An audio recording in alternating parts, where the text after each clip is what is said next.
came to get down. I came to get down. So get out your seat and jump around. Jump around. Jump around. Jump around. Jump around. Jump around. Jump around. Jump up and get down. Today's episode is a special one. We're welcoming our first ever female guest on the Dodger. She's a trailblazer, entrepreneur, a businesswoman, and a proud Wisconsin mom. From growing up on a dairy farm to carving out her own lane in the outdoor industry, Wendy Gavinski is the creator of and owner, of DSG Outerwear, a brand that's redefining women's outdoor sports gear. She's built a business from the ground up while raising her kids, proving that hard work and vision can thrive alongside family life. Wendy, thank you so much for coming on. Thank you so much for having me. I am truly honored to be your first, I guess, female guest. Yeah. And okay, you're going to have to explain this to me. Normally, this is athletes, UW athletes. Normally, it's UW athletes. Yep. That's awesome. Well, we've had some coaches on. We had some weightlifting coaches on, and then we actually had one of my uncles on who was a high school coach. So he coached Travis Frederick. So, but kind of all in the sports realm. So I'm kind of excited to find the parallels between like athletes and entrepreneurs. But so we'll just dive right in here. So I typically talk about upbringing a little bit. Sure. I know you're from Southwest Wisconsin. If you don't mind me asking, where are you from in Southwest Wisconsin? So I graduated high school from Dodgeville. Okay.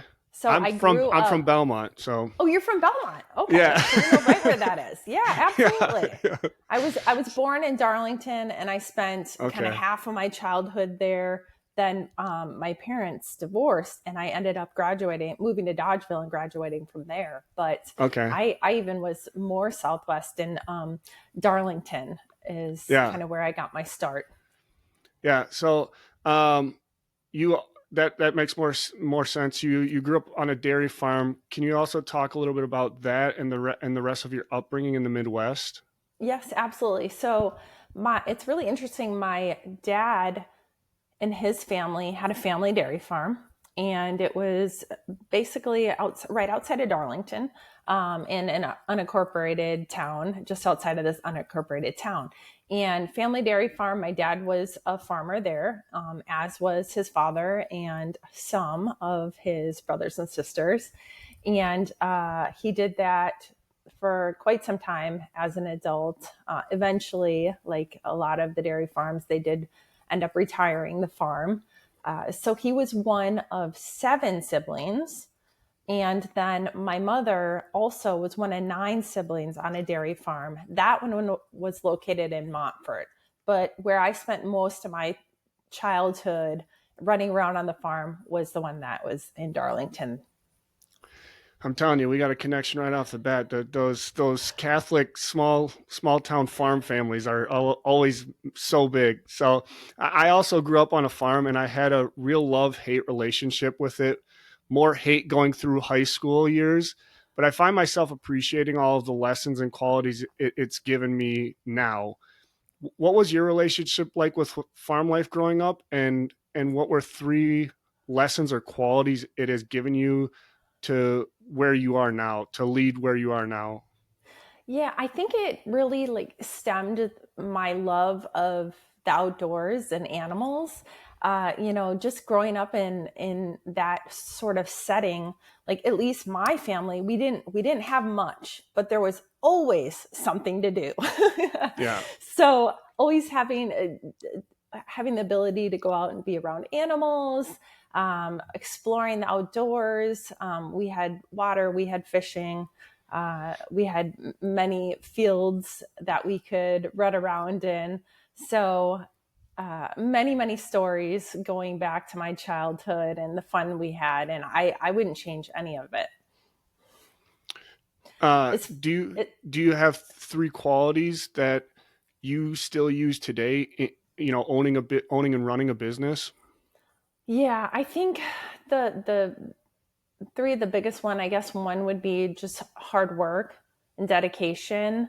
I just seeing my family really work until the job was done. Like my dad would go to work in the morning and he wouldn't come home until dark pretty much every day. And just seeing that work ethic that was instilled, I think that really has helped me where I am today.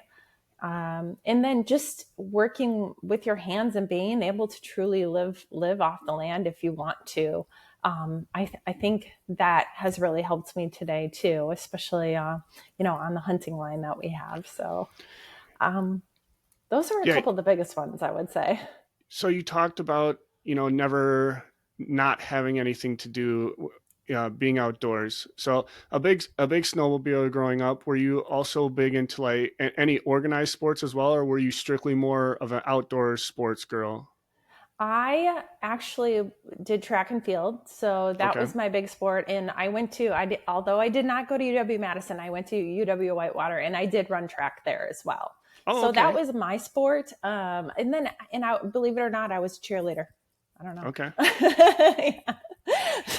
What was the event in college, UW Whitewater? What got you Yeah, there? my event was high jump. Okay. Okay. That was my love, my passion. What year did you go there? Oh gosh. Am Oh, I maybe I really shouldn't be gonna asking this you're side. gonna you're gonna age me a little bit, but I started in 2001. So, Okay, so or, not quite my or excuse me, I shouldn't say I started. I graduated in 2001. Sorry, not I okay. didn't start there. I started in '97.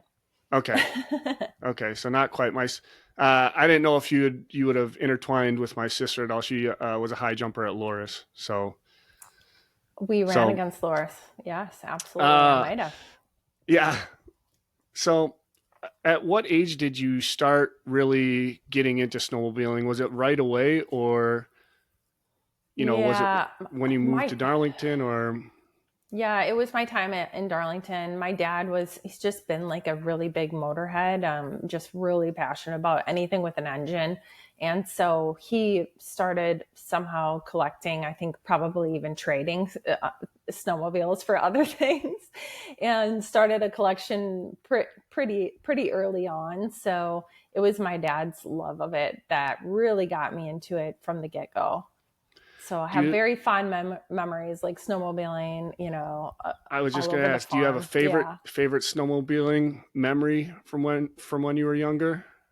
You know, it I would say my favorite memory was my dad created an off trail, and actually he took a load of snowmobiles to my mother's side of the family farm in Montford and created all these new trails and some wooded areas. And I just remember being, probably I don't know, 9, 10 years old and trying to ride myself and just kind of taking it up a little bit of a hill and running into a small tree. So I don't think he was super impressed with that.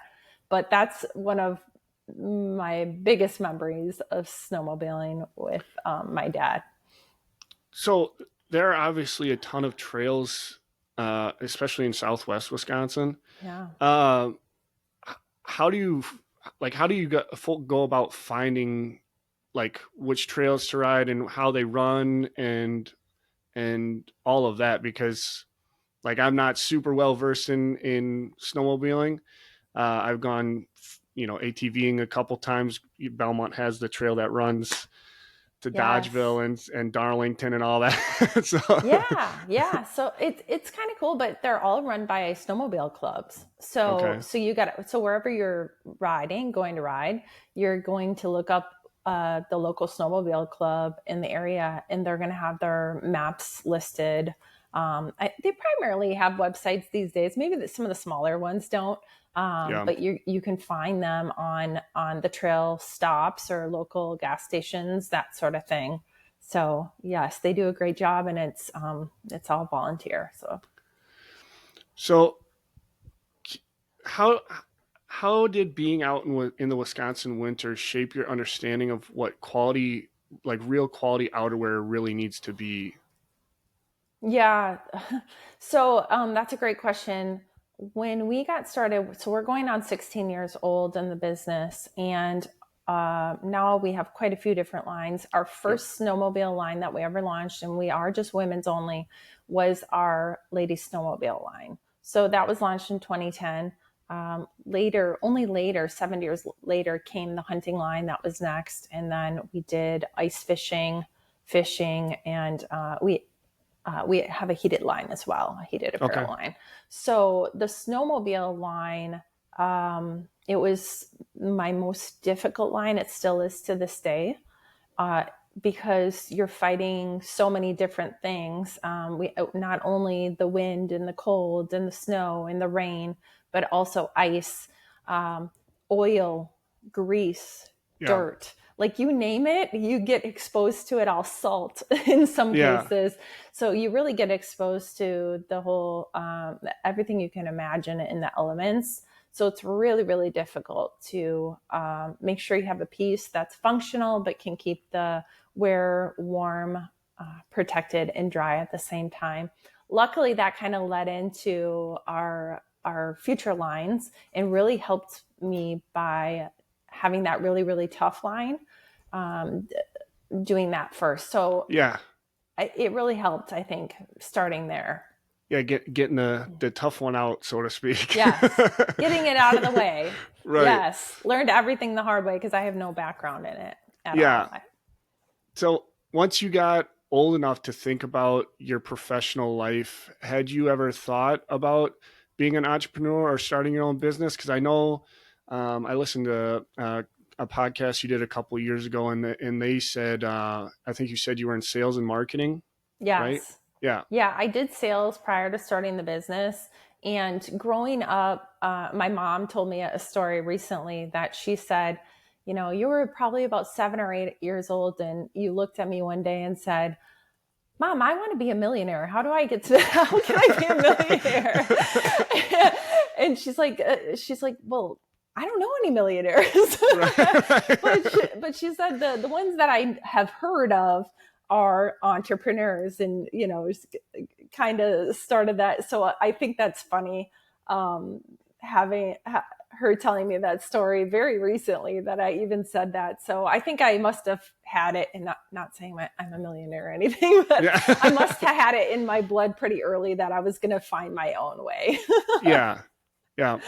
So growing up on a farm in the winter in Wisconsin, and then also having so much experience with snowmobiling, once you actually did start up, you have a great perspective.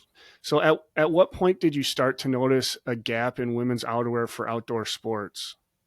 I would say that it was when I got a little bit more into it as an adult. As a child, and just my life situation, I was always wearing hand-me-downs. I was used to it. And, snowmobile apparel probably wasn't even much of a thing back then. They had maybe a couple of outfits to choose from, and that was about it. But into adulthood, I really found I did not care for the women's apparel that was available. It was very much like similar looking to the men's, similar fitting to the men's. I was never into the checkered flags, the flames, any of that. And I just thought, what, why can't it look more like ski wear? Ski wear is very fashionable. It has a nice look to it. It's not, tacky. So that is where this all came from, was just my personal vision of what I thought women should have available to them in the snowmobile market, and then future lines down the road. So I'm guessing anyone who knows your product kind of knows the story behind it, but can you tell anyone listening who might not know your company and how it all got started? I mean, we kind of preluded it a little bit there, but yeah. So again, we started almost 16 years ago. We're going to be celebrating that in January. And I did not have any education in apparel design. Had I known that apparel design was even something you could do in the state of Wisconsin, because I knew this is my home. I knew I was going to live here and work here likely my whole life. Had I known that apparel design was even a job opportunity in the state of Wisconsin, I would have been educated in that. I would have Yeah. gone to design school or the fashion school. And there is universities in the state of Wisconsin that do offer that program. One that we work with all the time is UW Stout. So they do have a design program. Of course, UW-Madison does as well. And there's a few others, but had I known that, I think I would have gone that route. But instead, I did get a communications degree at Whitewater and went into sales after college. And I think that certainly helped me as an entrepreneur. But getting started on the apparel line was really, really tricky. I had a young, daughter at home. I had an infant baby, and primarily what I did is I had a sales job at that time, and I would put him down for bed, and then I would go to work all night because our factories, who still to this day primarily are overseas, they're working on the opposite schedule. So I had to be able to communicate with them. Yep. So I would work from the time I put him to bed basically until he would get up in the middle of the night for his feeding. And then I would go to bed, and then I would go to my regular job the next day. So I did that for quite some time. Probably about a year and a half in, I hired my first employee. And then we slowly grew from there. Our first distributor we picked up was Yamaha Motor Corporation. And that was shortly into, I would say about a year and a half or so, 2 years into the business. And right about the same time, we picked up our second distributor, which was out of Boise, Idaho. It was a company called WPS. Okay. So that was the start of it. And just got aligned with the right people along the way that actually had the knowledge to make it happen. Yeah. So this might be a stupid question, but so my wife and I are like diehard Shark Tank fans. Did you ever think about trying to go on there? Or and if not, like, did you have to take any investors to start when you first started out? Not when I first started out. However, and to answer your question, yes, we did look into that. And actually, this is kind of an interesting question you're asking me about Shark Tank, because I had the opportunity to meet Damon John. Okay. Yeah. And actually went to his New York City office and didn't know at the time where I was going in New York City, but stayed really close to his office address that he gave me at that time. And then, walking up to the building, I look up and I'm like, oh, this is in the Empire State Building. so that was a really cool experience. He helped out with third-party manufacturing. He had kind of his own spin-off company that he would help with private label and licensing and that sort of thing. So that is how that meeting came about. Wow, that's cool. That's sweet. But never went on Shark Tank. It was just too niche, and plus they take even if you don't get a deal, they automatically get a cut if you just go on the show. So at least at the time, that's how it was. Right. So in that podcast I talked about that I listened to, you talk about getting into a factory to get your samples based off of a napkin sketch, actually. Yes. Which would have been in 2010.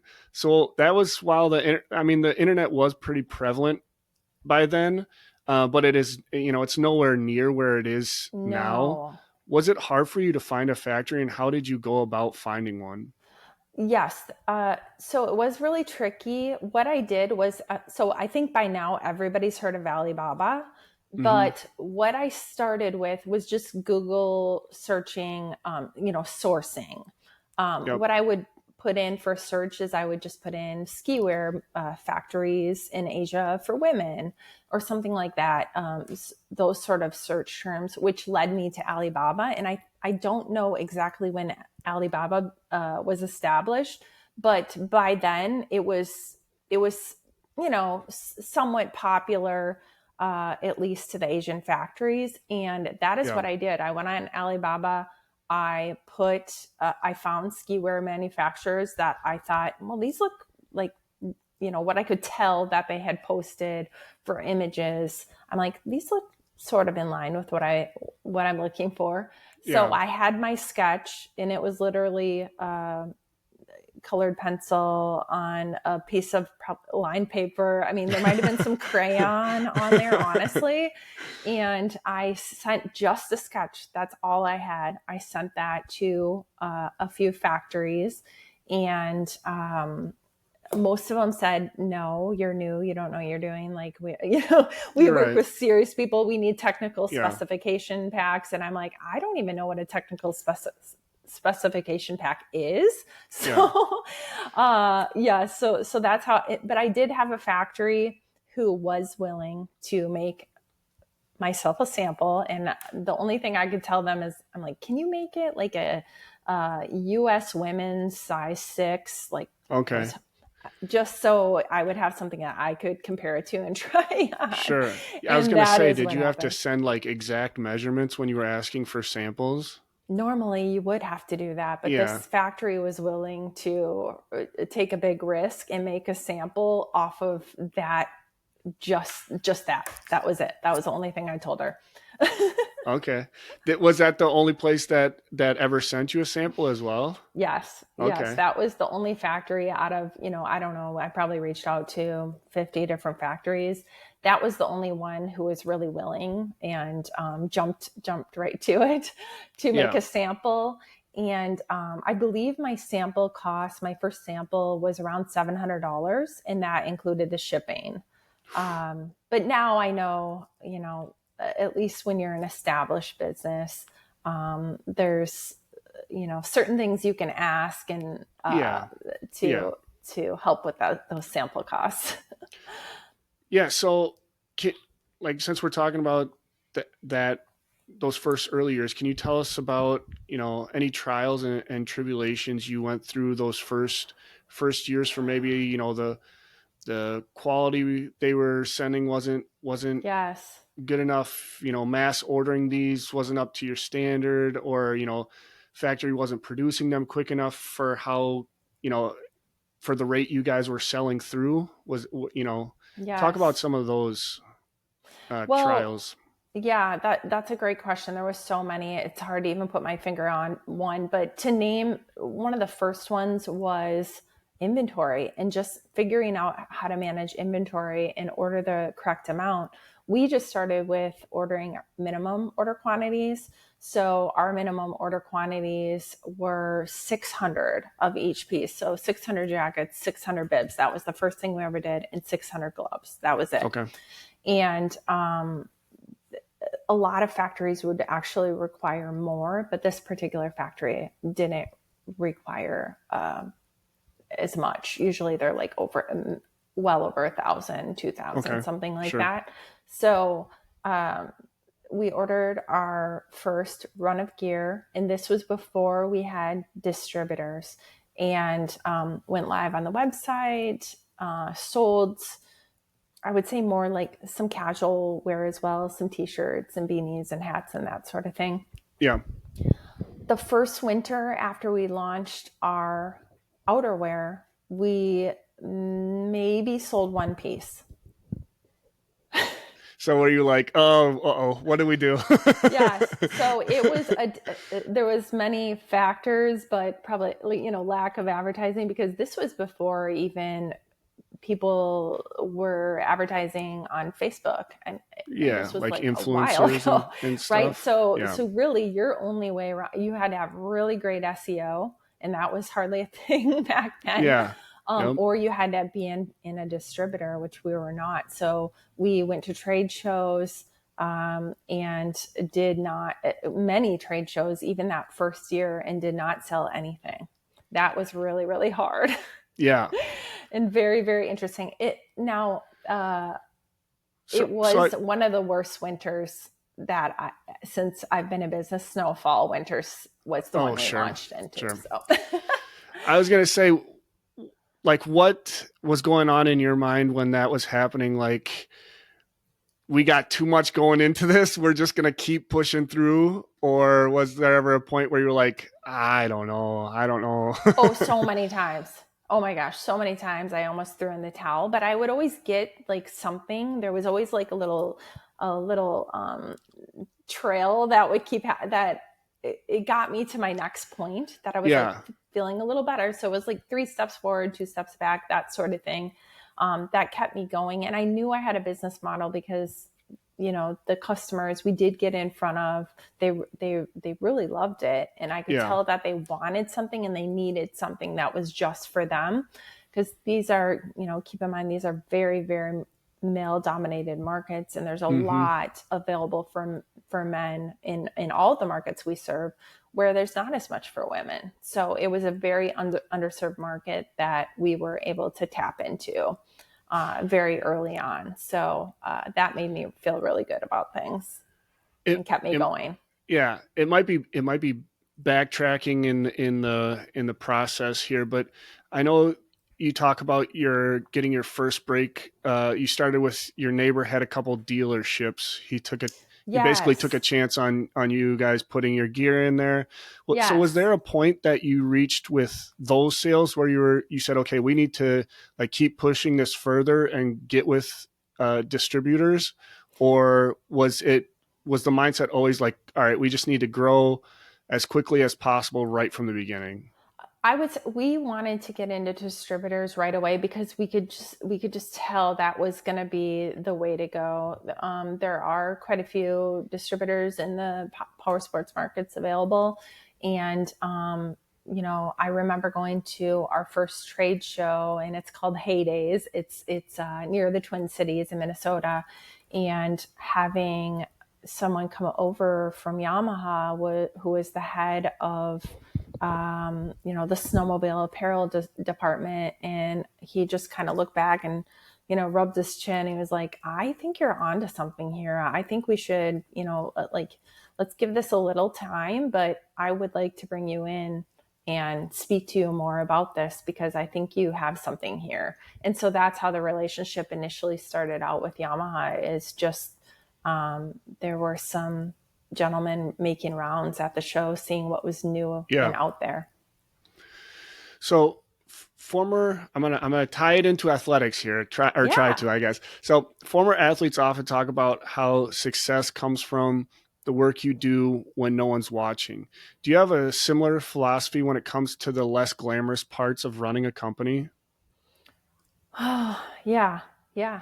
So I have a great team of people, and there's those of us that people see kind of on the front lines, the faces of the companies, the ones attending the show. We have teams of influencers, which each of our categories, who really represent the brand well. We have ambassadors out there wearing our gear, so they really become the faces of our company. But behind the scenes, there's so much happening, and it truly does take a team of very talented and dedicated people that I know we have here.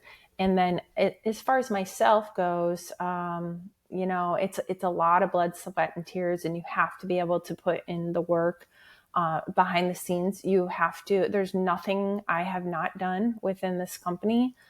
Some days I'm the CEO. Some days I'm presenting to a large client, and the next day I'm plunging a toilet. So Yeah. you have to be willing to do it all. Yeah. So what kind now that we talked about plunging toilets, what kind of legacy do you hope DSG leaves both in Wisconsin and for young women looking for you, looking up to you as a business leader?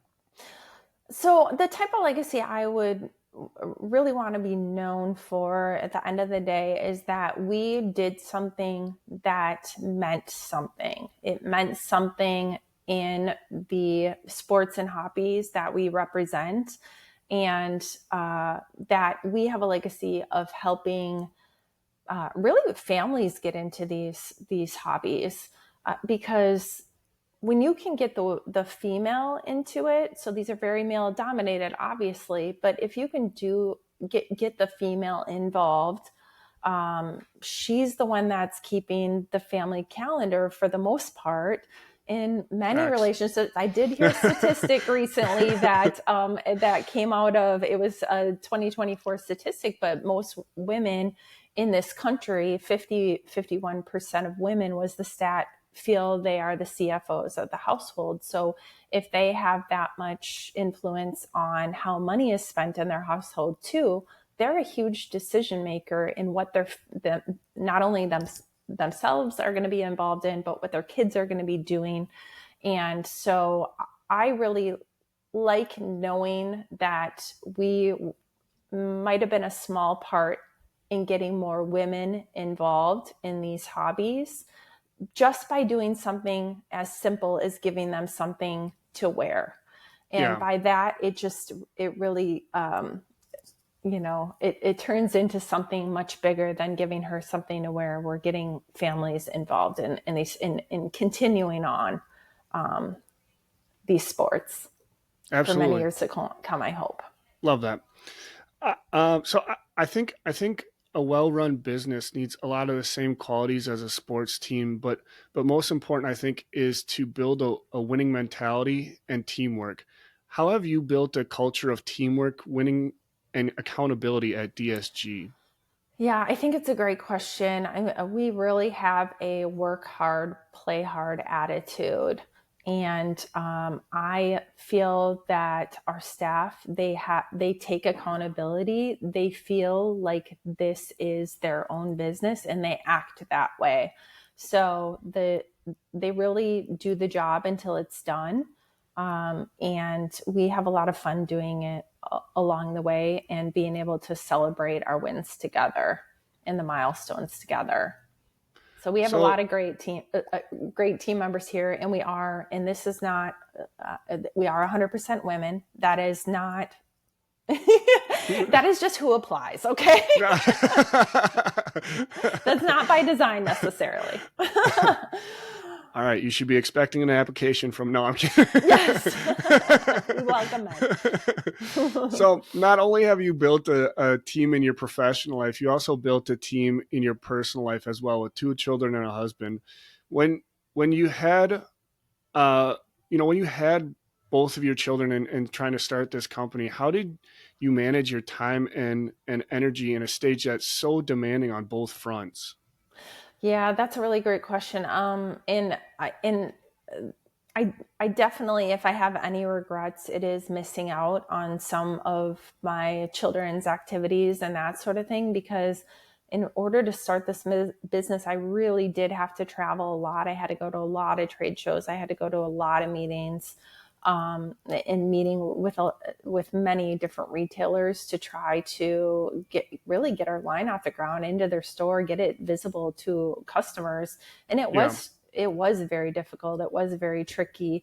Very, very little sleep, I would say. Yeah. But I think that's what I warn a lot of people of it. If you're going to start something, you really have to know that you have to give it your all.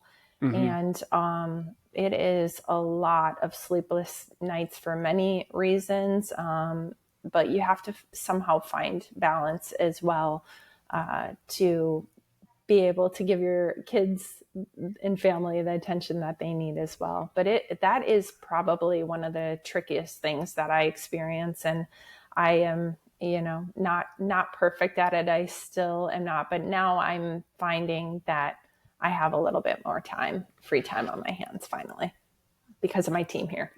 Yeah. You kind of referenced it a little bit, but so I know when my wife went back after having our son, she struggled with what they call mom guilt. Did you ever experience that? And, you talked a little bit about it here, but how did you navigate that? Yeah, I did have a little bit of that. Maybe not as much as some people do. I just because I always knew that I was an entrepreneur and this is what I was set out to do, family or not, this is what I was going to do. But at times I did feel really guilty over, especially like missing any kind of event, or, if it was a sporting event or something going on at school, or missing a volunteer opportunity. And I think, you just have to remind yourself it's about balance, and you're never gonna get everything. You're not able to be there for everything, especially as a working mother, working parent. And you have to be able to forgive yourself later on. As they get older here, one is an adult today, and I think your son is not far behind, correct? Yes, my daughter is 22, and she just graduated college. Okay. And my son is 16, and he's a junior. So growing up until now, how involved were your kids in seeing or experiencing the work you were doing with DSG Outerwear? They got drug along to a couple shows here and there, and some events, but and they both worked here at various times. My son in the warehouse, and my daughter did apprenticeship here while she was still in high school. So they did get a little bit of a taste. Now, at this time, they don't have any interest in working here in their futures, but who knows? Anything can change, right? That's right. So, obviously, I stalked your Instagram a little bit. I know your son is in baseball, but were both kids pretty into sports growing up? Yes, my daughter played volleyball until, an injury left her not able to play anymore early on in high school, unfortunately. But my son is very big into baseball, and he plays for GRB Academy over in DeForest here. So down the road for me. And he loves it. That is his absolute passion, and the reason for getting up in the morning. So he lives, eat, and breathes baseball all year round. Yeah. I mean, I would too if I stalked your husband a little bit too. He's met like Brent Suter. You got to meet Christian Yelich. I was like, man, yes, I'd probably be obsessed with baseball too. Yes. He's met many of the players, and yes, huge Brewers fan. So has watching them compete over the year, has it inspired any new ideas or perspectives in your own work? There's definitely been times when I have thought of an idea, and just seeing some of the gear that is out there, and not necessarily for the sports they're in, but and this happens to me all the time. I think it happens actually to all clothing designers. You may see something in a different sport, just somebody sitting at a restaurant at a table next to you, and it sparks a new idea. So I think that happens all the time. I remember one of my, the most exciting things I was inspired by was a wetsuit. I saw this amazing wetsuit one time, and I'm like, oh my gosh, I'm going to design a jacket using those colors. And it was one of our best-selling jackets of all time. So you find inspiration in some strange places as a clothing designer. That's for sure. Well, since you're talking about new designs, do you guys try to keep your catalog to a specific amount of items? Yes. So we do try our best to, limit where we can, and be really, really smart about it, and not go too big, because when you go too big, too many colors, too many styles, too many size ranges, our size range already is extra small through 5XL. So we already have a very generous size range. We have to be really, really smart of the types of styles we move forward with, and the colorways we move forward with, and know they're going to be a home run almost right out of the gates. And luckily we do have focus groups, and we utilize our influencers as well. So that's really helpful. And then your website's just is it just DSG.com? DSGouterwear.com. DSGouterwear.com. Yeah. So all you guys listening right now, click the link on the YouTube to go buy your girlfriend some outerwear. Yes, please, please. If she hunts, if she fishes, That's right. Please, So snowmobile, send her our way. I assume so, being in the logistics industry myself, but do you guys order more based on seasonality? Yes. Like, obviously you order more SKUs for a specific thing, for fishing season or, hunting season's coming up. Yes, yes, we do. We are very seasonal. When we make the bulk of our revenue is between the months of August through January. So we are very, very Q4 dependent. Sure. So we are basically in the thick of things right now. But we do have our spring fishing line. We do have a lifestyle line. We're launching a new lifestyle line next year. We're really excited about. So we do try to balance it at least a little bit out throughout the year. Sure.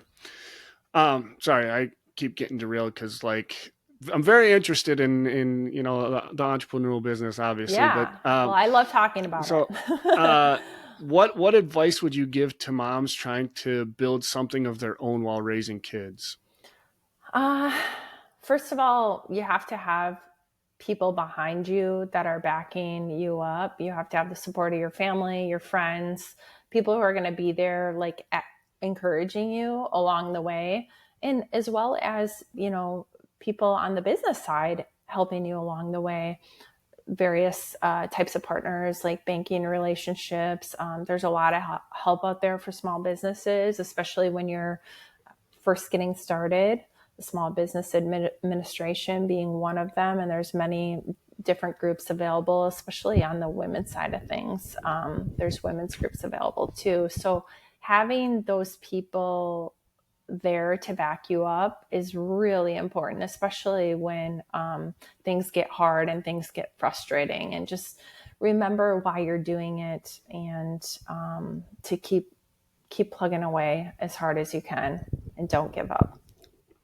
So it kind of leads into my final two questions a little bit. The first being, if your kids somehow stumble across this podcast for whatever reason, what is one thing that you hope they take away from it? I hope that they would take away that, and I know they see this, how hard that I worked, and how much I sacrificed, I guess, just starting this business. And I don't think they have any kind of grudge against me for doing that whatsoever. I think they're very understanding of it and see that the hard work is really paid off now. Right. And I hope that they're proud of their mom. And as much as I am of them.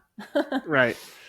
Lastly, I will let you pick any sports team at all from Wisconsin and predict how they are going to do the rest of the year or their upcoming sports year, whichever one you want. I follow them, but not as closely as I follow the Brewers, and it's not just because of where the Brewers are right now. I know. I'm sorry. We're missing the game here.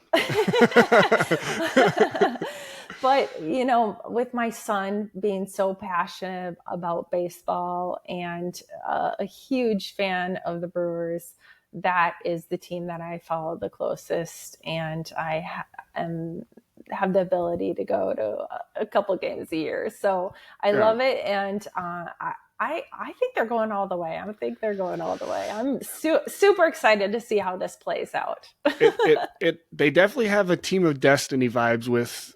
It seems like Uke might be playing a hand in some of these games here. Yeah. Oh, yes, absolutely. So, Wendy, this has been such an awesome conversation. Thank you for being our first ever female guest and for sharing your story with us. For everyone listening, be sure to like, comment, and subscribe wherever you're tuning in, and drop a comment to let us know who you'd like to join next on the Dadger. As always, on Wisconsin. Thanks, Wendy.